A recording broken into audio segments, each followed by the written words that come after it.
Salut à toi, aujourd'hui j'ai décidé de te partager 5 secrets pour dépasser tes croyances limitantes et tes blocages inconscients. En fait, ces 5 secrets me semblent vraiment, j'insiste, vraiment très importants parce qu'on s'est aperçu que dans 95% des cas, donc c'est l'immense majorité des cas, quand tu n'atteins pas tes objectifs, quand tu ne réalises pas les performances que tu souhaites, quand tu ne réalises pas tes rêves, c'est la plupart du temps à cause de ces blocages inconscients et à cause de certaines croyances limitantes. Donc sans plus attendre, je te partage les 5 secrets prouvés par les neurosciences pour pouvoir faire sauter tes limites en termes de croyances limitantes. Premier secret, la conscience de soi et la conscience de soi, qui passe par une certaine forme d'introspection et qui passe par la compréhension de tes croyances. On en parle rarement suffisamment, mais plus tu vas être en capacité de questionner tes croyances, plus tu vas être en capacité de te dire d'où me viennent ces croyances-là, que ce soit par rapport à la santé, que ce soit par rapport au travail, au sport, à la famille, aux relations, plus tu vas être capable de comprendre si ces croyances viennent bien de toi, c'est-à-dire si c'est des croyances intrinsèques ou si au contraire c'est des croyances qu'on t'a rentrées, les parents, la famille, l'entourage, la société, enfin peu importe. Et ensuite, la deuxième question à te poser, ça va être de te dire, est-ce que moi j'ai besoin de ces croyances-là? Est-ce que ces croyances-là m'aident à avancer? Et ensuite, si elles t'ont aidé à avancer, est-ce qu'elles continuent de t'aider dans ta situation présente? Donc ça, c'est vraiment important d'être en capacité de te questionner. On parle en coaching, on parle de pourquoi. C'est-à-dire questionne pourquoi tu crois ça, mais pour le pourquoi, c'est-à-dire pourquoi tu crois ça, mais encore pourquoi. Et plus tu vas aller creuser, plus tu vas aller en profondeur, plus il va en émerger des croyances que tu vas pouvoir déboulonner.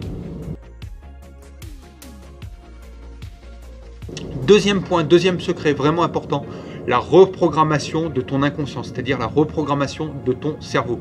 Puisque 95% de ce que l'on fait, de nos habitudes viennent de notre inconscient. Donc si tu es capable de recadrer ton inconscient, de reprogrammer ton inconscient, tu vas reprogrammer ton cerveau pour ton plus grand bénéfice. Et ça passe par deux aspects. Premier aspect, la visualisation. Et deuxième aspect, l'ancrage. Ça peut être des répétitions.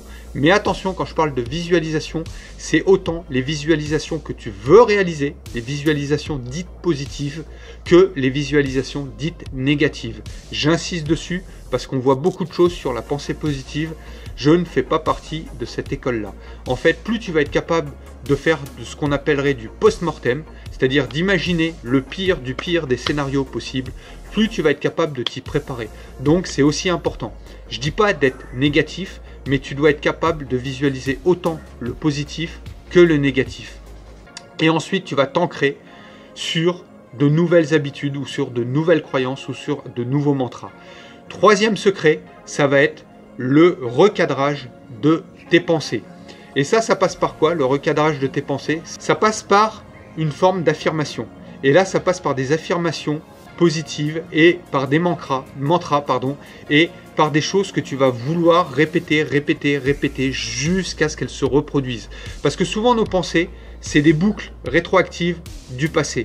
Donc si tes pensées, elles t'amènent dans de mauvaises émotions et que ces mauvaises émotions t'amènent dans de mauvaises actions, plus tu vas être en capacité de refaire un petit peu le chemin inverse et de t'affirmer de nouvelles choses plus porteuses pour toi, plus tu vas avancer. Quatrième secret, c'est, alors je vais insister dessus parce que je sais qu'il y en a beaucoup qui le détestent, ce quatrième secret. En fait, ceux qui le connaissent, ils ne l'aiment pas en général. C'est la sortie de sa zone de confort. Beaucoup vont le contredire. J'insiste sur la sortie de la zone de confort pour deux. En fait, il y a deux aspects dans la zone de confort. Il y a un, l'hormèse. Deux, la prise de risque. L'hormèse, c'est quoi? C'est faire tous les jours quelque chose qui te bouscule un petit peu. Pas beaucoup, pas énormément, de quelques pourcents, 10% maximum. Par exemple, t'aimes pas les douches froides, tu fais une douche froide. Par exemple, tes séances de sport, elles sont pépères, tu vas te booster un peu, tu vas faire une séance un petit peu plus intense.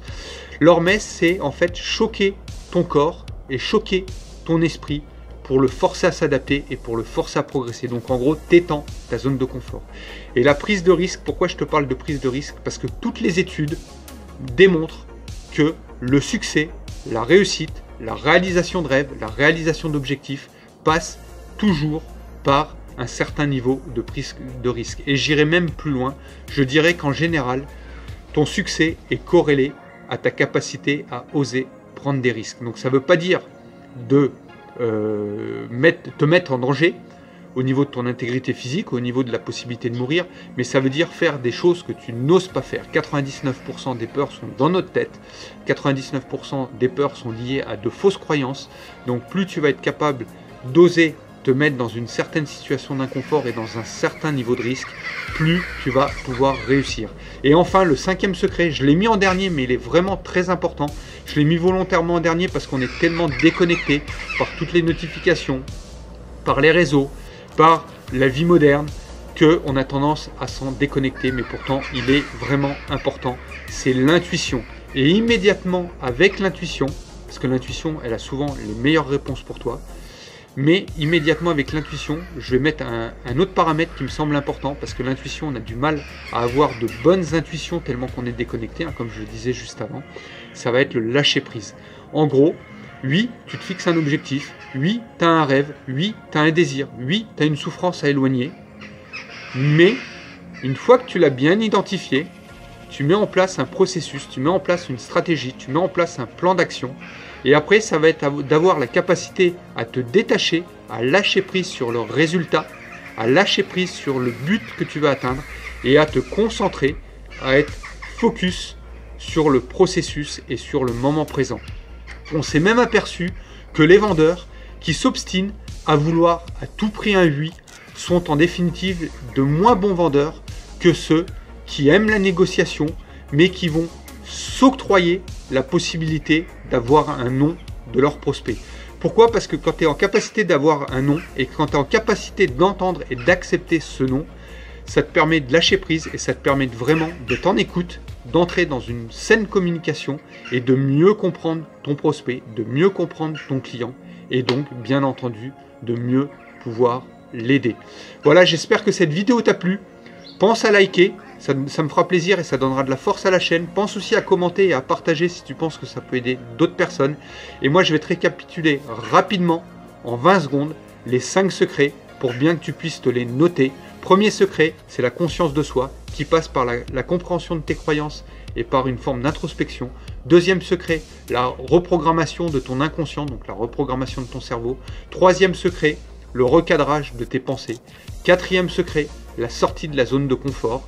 Et le 5e secret, l'intuition, immédiatement associée au lâcher prise. Et moi je te souhaite une excellente journée et je te dis à très vite.